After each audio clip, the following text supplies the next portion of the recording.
Welcome to part 2 of our series on the best Southern Hemisphere rugby team of 2025. In this video, we're focusing on the backline player contenders, from the scrum halves all the way to the fullbacks. If you haven't seen part 1, the forwards, make sure to check that out first, where we covered the front row, locks and loose forwards, or you can watch that one right after this. And don't go anywhere, because part 3 later this month will reveal my final 23-man Southern Hemisphere team for 2025. We start off with the scrum halves. Cobus Reinach has been in excellent form for the Springboks this year, sharp around the rucks, scoring tries, and making quick decisions that keep the tempo high. Then there's Roigard, who battled injury early in the rugby championship, but once he came back, he made an immediate impact. Fast around the base, creative, and consistent, a real playmaker. Damian Willemse mostly played from the bench, but whenever he came on, he brought that X factor. His pace is electric, and if he spots a gap, good luck stopping him. Gonzalo Garcia from Argentina also deserves a mention. Great distribution, smart decision-making, and he's one for the future. Next up, we've got the fly halves, and if you haven't watched Sacha Mngomezulu play this year, you're in for a treat. This guy is probably the most exciting player on the rugby field right now. Scoring tries, crossing the gain line, and beating defenders left, right, and center. Some even say he could be the next Dan Carter. Santiago Carreras was Argentina's #1 fly half this year, especially after Tomás Albornoz got injured. Carreras showed great form, accurate goal kicking, sharp distribution, and solid playmaking throughout the rugby championship. Then there's Damian Willemse.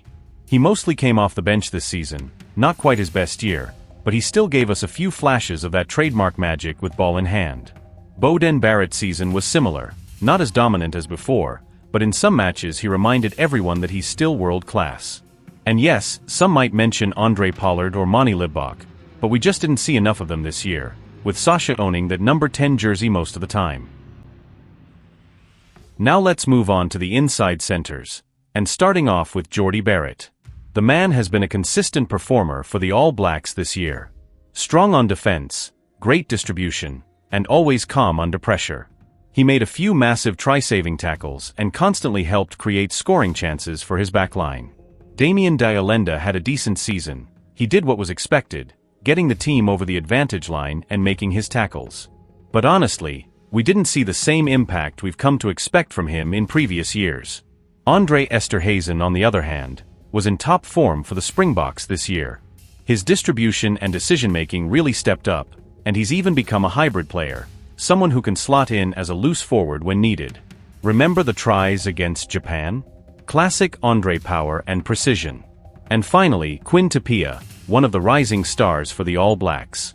He played a few matches at outside center, but we all know his preferred position is inside. Strong ball carrier, solid defense, and definitely one to watch for the future. Now let's talk about the outside centers, and starting off with Joseph Suaali'i.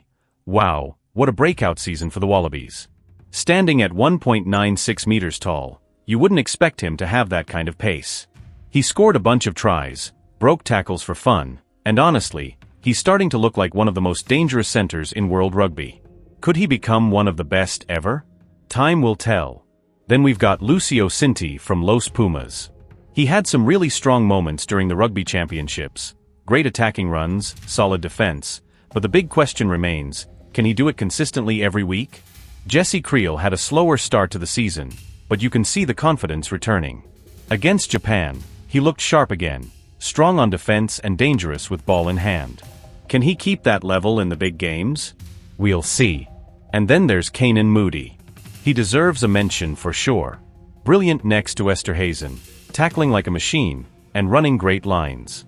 The only question is he more of an outside center or a winger? Either way, the guy's a star in the making. On to the left wingers. Now just a quick reminder, I split the wingers into left and right for this video, but in part 3 I'll choose the best 2 or maybe 3 overall, since most of these guys can play on either wing. This just lets us include more top talents here today.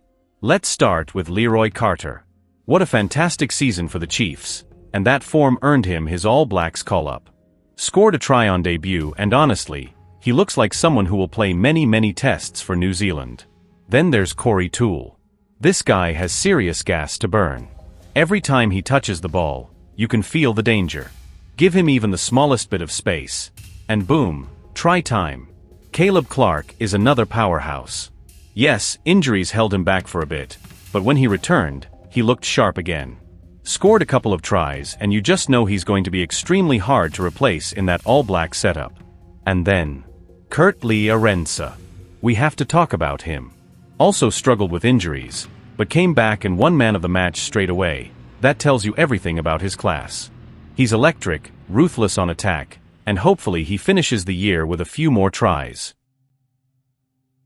Now let's move over to the right wingers, and what a group this is. Starting with Cheslin Kolbe, the superstar himself. Once again, he was outstanding for the Springboks in 2025. Many still consider him the best winger South Africa has ever produced, and honestly, it's hard to argue. He was electric against the All Blacks in Wellington, creating magic out of nothing. A true match winner, and when he eventually retires, South African rugby will definitely miss him. Next up, Max Jorgensen, one of the most exciting young Wallabies out there. He had some brilliant games this year, scoring a couple of stunning tries and showing that versatility to shift to fullback when needed. He's definitely one to keep an eye on heading into the 2027 Rugby World Cup. Ethan Hooker is another rising star. He started off strong for the Springboks this year, very dangerous with ball in hand, confident, and explosive. The big question is whether he'll remain on the wing or move into center for the Boks in the future. Either way, there's no doubt, this guy's got serious potential. And finally, Joshua Tuisova, the powerhouse from Fiji. One of the hardest runners to bring down in World Rugby. He's been in great form for Lyon, with some brilliant performances. He's pure power, but also incredibly skillful, and can shift to outside center when needed. Let's finish the backline contenders with the fullbacks, and what a talented group this is. Starting with Juan Cruz Malia, he's been excellent this year for both Toulouse and Los Pumas. Always dangerous with ball in hand, great attacking instincts, and super versatile. He can play fullback, wing, or even outside center. Wherever he lines up, he makes something happen. Then we've got Will Jordan, and what can you even say? World class through and through. One of the most consistent and loved players in New Zealand rugby. He's got an incredible strike rate, around 84%, which is unreal at test level. He's one of those players fans will never forget. Damian Willemse also stood out this season, especially with that brilliant performance against the All Blacks earlier this year. When he's on form, you can literally feel the energy lift across the whole team. The only real question, where should he play long-term? Fullback or inside center? And then Tom Wright, who had that outstanding match against the Boks at Ellis Park before getting injured. He was impressive all through the Super Rugby season and could definitely be a regular starter for the Wallabies again once fully fit. And that wraps up Part 2, the backline contenders for the best Southern Hemisphere rugby team of 2025. If you haven't watched Part 1, where I went through all the forwards, make sure to check that out. It'll give you the full picture before we reveal the ultimate 23-man squad. And of course, Part 3 is coming later this month, where I'll finally announce my complete team of 23 players, combining the best of the forwards and backs. You definitely don't want to miss that one. So if you enjoyed this video, hit that like button, drop a comment with who you'd pick in your backline, and subscribe so you're ready for the big reveal in Part 3.